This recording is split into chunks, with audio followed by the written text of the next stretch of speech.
পৃথিবীতে অর্থনৈতিক লেনদেনের ধরন বদলে যাচ্ছে দ্রুত।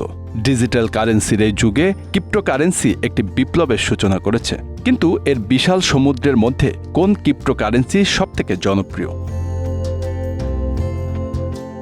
2009 সালে সটোশি নাকামোতো ছদ্মনামে এক ব্যক্তি বা গোষ্ঠী এটি তৈরি করেন। বিটকয়েনের মূল লক্ষ্য ছিল কেন্দ্রীয় ব্যাংক এবং সরকারগুলোর নিয়ন্ত্রণের বাইরে একটি peer to peer digital currency গড়ে তোলা। আজকের দিনে বিটকয়েনের বাজার মূল্য সবচেয়ে বেশি এবং এটি বহু বিনিয়োগকারীদের প্রথম পছন্দ। ইথেরিয়াম কেবল একটি ডিজিটাল কারেন্সি নয়, এটি একটি ওপেন সোর্স ব্লকচেইন প্ল্যাটফর্ম। 2015 সালে ভিটালিক বুরেনিক এটি চালু করেন। ইথেরিয়াম স্মার্ট কন্ট্রাক্ট এবং ডিসেন্ট্রালাইজড অ্যাপ্লিকেশনের জন্য বিখ্যাত। ক্রিপ্টো জগতে ইথেরিয়ামের গুরুত্ব অনেক বেশি, কারণ এটি বিটকয়েনের পরে দ্বিতীয় বৃহত্তম ক্রিপ্টোকারেন্সি।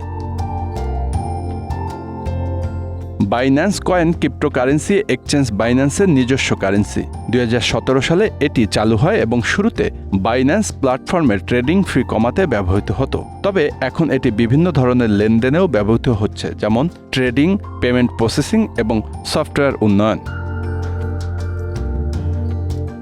কার্ডানো হলো একটি ব্লকচেইন প্ল্যাটফর্ম যা অ্যালগরিদমের পদ্ধতিতে তৈরি। এটি সুরক্ষা এবং টেকসইতার দিক থেকে উন্নত করার জন্য বিশেষভাবে ডিজাইন করা হয়েছে। কার্ডানোর প্রতিষ্ঠাতা চার্লস হজকিনসন, যিনি ইথেরিয়ামের সহ প্রতিষ্ঠাতা ছিলেন। এটির লক্ষ্য হল বিশ্বের বিভিন্ন খাতে ব্লকচেইনের সমাধান প্রদান করা। সলানা হলো একটি উচ্চ দ্রুতগতির ব্লকচেইন প্ল্যাটফর্ম যা বিকেন্দ্রীভূত অ্যাপ্লিকেশন এবং ক্রিপ্টোকারেন্সির জন্য নির্মিত। 2020 সালে চালু হওয়া এই প্ল্যাটফর্মটি এর দ্রুত লেনদেন এবং কম ফির জন্য বিখ্যাত।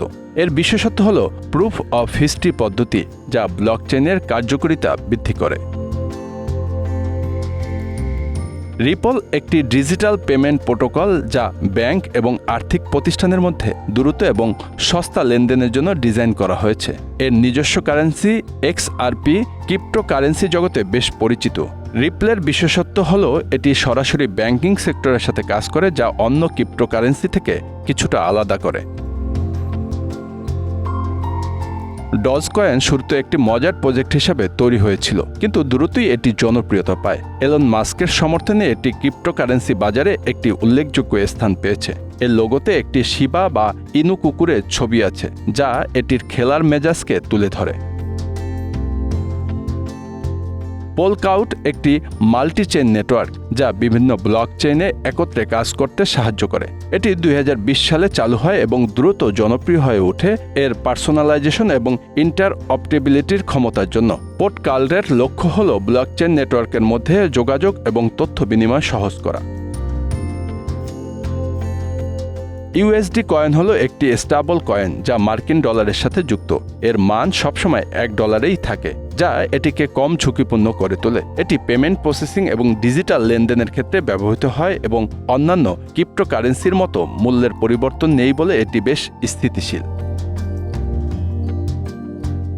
টেথারাও একটি স্টেবল কয়েন যা মার্কিন ডলারের সাথে লিঙ্কড। এর মানে $1 থাকে, যা এটিকে ডিজিটাল লেনদেনের জনপ্রিয় করে তুলেছে। টেথার বেশিরভাগ বিনিয়োগকারীর জন্য একটি নিরাপদ বিকল্প, যারা ক্রিপ্টোকারেন্সি বাজারে উত্থান পতনের মধ্যে স্থিতিশীলতা খুঁজেন। এই ছিল ক্রিপ্টোকারেন্সি রাজ্যের জনপ্রিয় 10টি কারেন্সির সংক্ষিপ্ত পরিচিতি। তবে মনে রাখতে হবে, এই বাজারে বিনিয়োগ ঝুঁকি রয়েছে, তাই বিনিয়োগের আগে সঠিক তথ্য সংগ্রহ করে বুঝে শুনে সিদ্ধান্ত নেওয়াই বুদ্ধিমানের কাজ। Bangla affairs news desk.